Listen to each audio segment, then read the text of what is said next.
Hello everyone and welcome back to Lucky Loaders 15, where I'll be giving you my 5 best bets for tomorrow's racing action. Before we get stuck into those, I just want to apologise again for not having much success today. Been a disappointing day. Arnap, blessed to impress, couldn't really land a blow at Yarmouth. Did travel quite strongly into the race, but when he was asked for an effort by Oisin Murphy, he didn't really have much to deliver, and I think maybe returning to more of a sharper track like Chelmsford or a track like Brighton where he's won before, that will probably see him in a better light. I think maybe a stiff straight like at Yarmouth isn't really his cup of tea, and I think you might be able to forgive him that run in the sense that it wasn't his track, but maybe, like I said, round more of a sharper track he'll be seen in a better light. So that was disappointing there. Our next best at Windsor, Kota Danana for Holly Dawn. Ed Vaughan did have market support before the off, did go off at 4-1 and touched 7-2 in places at a time.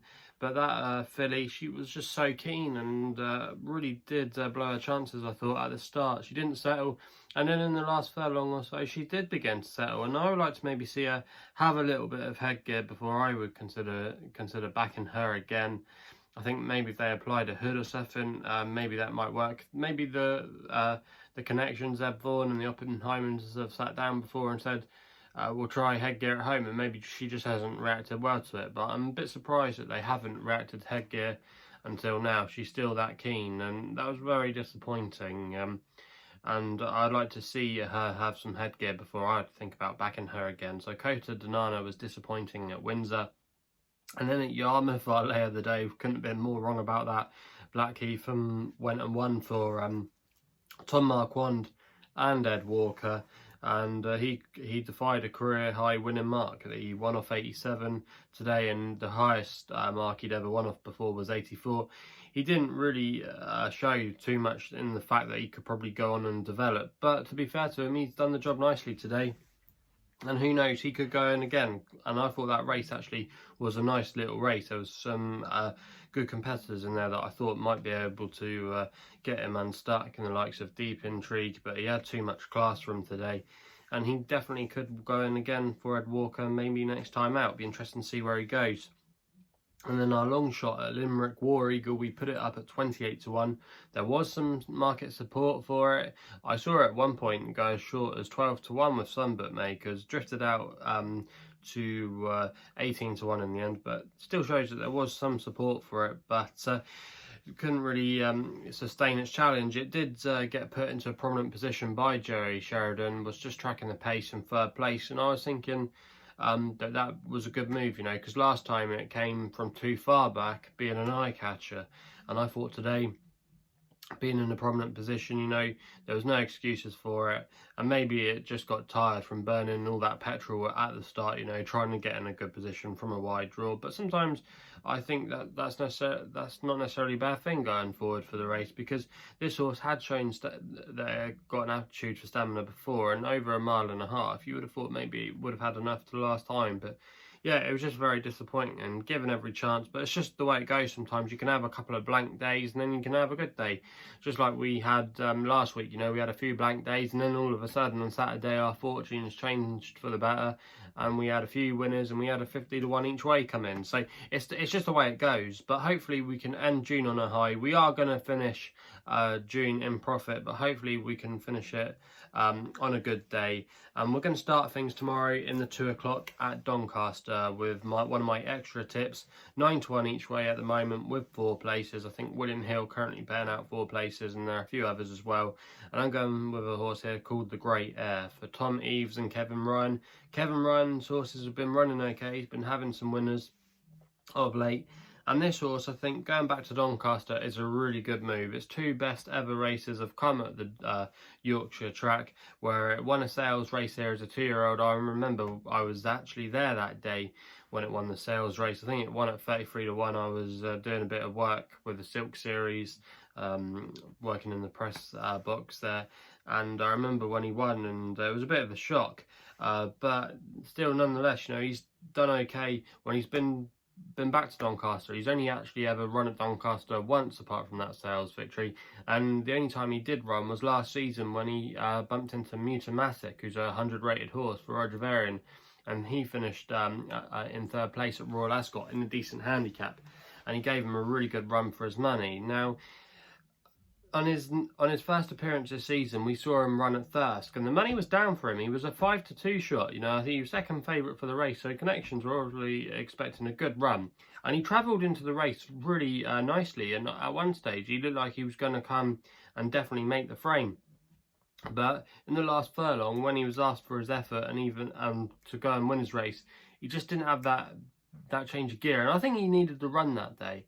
And it's interesting that they're dropping back to 6 furlongs. I think if they get him in a good, prominent position, he should have the stamina to last time over the 6 furlongs. It's at a track he does very well at. He's never finished outside the first 2, and his 2 best career performances have come at Doncaster. So I think it's a smart move. He's not got a bad draw as well in the middle of the track, so there's no excuses tomorrow. The yard are in form, and I think off his mark he can be competitive off it in the high 80s. So for me, the Great Heir at 9-1, I think it's a solid each way bet, and with the 4 places on offer with some firms, I think he's got a good chance of going very close. We then go with my nap, which runs in the 2:45 at Musselburgh with a horse called Desert Ace for Paul Midgley and Kevin Stott. Paul Midgley does well with his sprinters, particularly at Musselburgh as well, and his yard are going along okay at the moment. They had a winner this evening at Thirsk with Sambuca Spirit, and Kevin Stott actually rode him to victory in that race at Thirsk. So the two do okay when they team up together, and I think this horse is quite well handicapped now, off a mark of 66. Actually won at the course last season off a mark of 71, so that mark of 66 does look like he's well treated in this company. And his last race at Thirsk I thought was quite promising when he finished 5th in quite a warm race. The form has worked out okay because his stablemate Indian Sounds went on to win at Bath, and he finished 2nd in that race at Thirsk. So the form's already had a little bit of a boost, and he's got not a bad draw tomorrow and still 6th. I think that's going to help him. You don't want to be drawn normally with a low number. If you're drawn towards the rail, that can really help if you can get into a prominent position at Musselburgh, and that's going to help him, I think, tomorrow. Like I said, he's won at the course before. He goes well on quick ground. He's becoming well handicapped now. He is a bit of an old boy, but some of the horses in here might need the race, or they're looking quite exposed. But the handicapper has given Desert Ace a chance tomorrow, and I think at 7-2, I think he'll go off favourite for the race. I could see the money coming for him, going off maybe 9-4, 5-2, something like that. I think he's got really solid credentials in this race tomorrow, and I think he's definitely going to go very close. So he's going to be my nap tomorrow, and hopefully he can get the job done. We then go to Leicester with my next best in the 5:15 with a horse called Wiff, Waff for Sam Hitchcock and Adrian Wintle, currently 3-1 with bookmakers at the moment. And this horse I thought ran okay at Chelmsford last time out, over a trip that's probably just a bit far for him. I think 5 furlongs is the key to him. And he ran a good race at Chelmsford last time, where he was making it all from the front, and he just got tired in the last furlong. This is an easier race tomorrow, and he's a horse that likes to be up with the pace. And I noticed at Leicester last week that a lot of horses that are doing well were up with the pace, and I think he's well treated in this company off his current mark. And if you go back through some of his form, he was previously with Chris Gordon, where he didn't show too much, but when he was with Stuart Williams, that was when he was in the best of his career. I think he was rated at one point in the 70s, you know. So if he shows any kind of spark of life for Adrian Wintle off a mark that he's currently off now in the high 40s, you got to think he's well treated. And again, this race is a low grade handicap. You know, lots of these aren't going to show too much form going forward. I just think Wiff Waff, if he runs anything like he did at Chelmsford last time out, he's a major player in the race. And I think at 3-1, that represents a little bit of value there. And that's why I'm going to put him as my next best tomorrow at Leicester. We then go with my lay of the day, which comes in the 8:45 at Leicester. I'm going to take on Sir Mark Prescott's Pleasure Garden here. Now, I know this horse does have the profile of a Mark Prescott handicap job, you know, and it's often an angle I always pay respect to. But I just think that this race, actually, there's some better horses in there than him that could be fairly well treated tomorrow. Now, Pleasure Garden finished 3rd at Windsor last time out, and even though the race was okay, I thought Luke Morris, who was aboard that day, he asked him for so much of an effort. He was all action, all arms, and he wasn't really finding much. He did plod on into 3rd place, you know, but I think there's some horses in here like Opine from Michael Bell. You've got Alan King as well with a runner called Party Potential. They've got some better form lines, in my opinion. that are coming into this race, and I think they can improve even further. And I don't think it's that clear cut. You can currently lay him on the Betfair exchange for 2.9. I think that represents a fair bit of value there. And for me, I think this horse tomorrow, there's other alternatives in the race that if you don't want to lay him on the Betfair exchange, take him on with a couple of horses. I think you can definitely get a bit of value out there because the bookies are scared of the Mark Prescott factor. But even though maybe he does have a bit more to offer and he is going up in trip tomorrow, I think there's some other horses in here that are more exciting or have got more pressing chances at the prices. So for me, Pleasure Garden, I'm not going to be with him tomorrow. I'm going to take him on, and I think he'll come undone, and I'm just going to recommend that you lay him for the win. So that's going to be my lay of the day. We then go my long shot in the final race at Chepstow tomorrow, 9 o'clock, Master Grey. I did put him up last time, but tomorrow there's no excuses. Last chance saloon for Angus Villiers and Rod Millman. Now, Rod Millman's stable are in a little bit better form now. They've been having a few winners, and Angus Villiers as well is going to be able to claim a handy £5 off his back. Now, last time we saw him, Daniel Muscat rode him, and he gave him an all right ride. He gave him every chance, you know, but he just kind of, his effort petered out. He stuck on, but he just wasn't good enough on the day. But I think that was a warmer race, and he's dropped now to a mark of 67.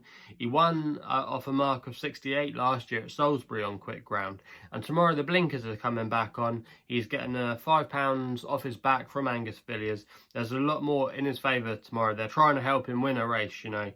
And I just think if he can just rediscover some of the spark that he had last season, he's now off a dangerous mark, off a rating of 67, where he's won off higher marks before. And I just think there's a lot in his favour tomorrow, and there's no excuses. You can currently back him at 16 to 1 each way.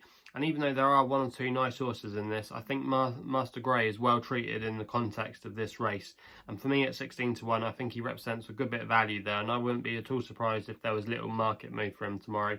Maybe he could go off half his price. I think he's well treated in this company, especially as well with the £5 claim of Angus Villiers, who is a jockey that I think will go places this season. So yeah, there are my 5 best bets for tomorrow. Just quickly recap them all. In the 2 o'clock at Doncaster, we go with my extra tip, the Great Heir at 9 to 1 each way with 4 places. My nap is in the 2.45 at Musselburgh with Desert Ace 7 to 2 win bet only. 5.15 at Leicester. My next best, Wiff Waff 3 to 1 win bet. My lay of the day goes in the 8.45 at Leicester with Pleasure Garden, which you can currently lay for 2.9 on the Betfair exchange. And then my long shot comes in the final race at Chepstow with Master Grey. 16 to 1 each way for Angus Villiers and Rod Millman. So if you haven't done so already, please make sure you subscribe here for more videos on my YouTube channel. If you want to follow me on social media, the best place to do so is on my Twitter feed, which is at LuckyLoader15. You can also check out the Telegram page, which is in the link below. We've got a nice little community going now, tipsters. We've got around about 70 people on there sharing their best bets. You know, it's real community growing. I really urge you to join it. We're having a great bit of banter, and if you want to chat with like-minded people that are interested in racing, interested in having a few winners along the way, just click the Telegram link below, and you just need to download the app and it'll send you straight to the chat. So I urge you to do that if you haven't done so already. And also as well, if you're going to be putting on any of my bets tomorrow, please gamble responsibly, always bet within your limits, and hopefully we can end June on a high. So that's what I got to say. Hopefully we can have some winners tomorrow, and we'll be seeing you soon.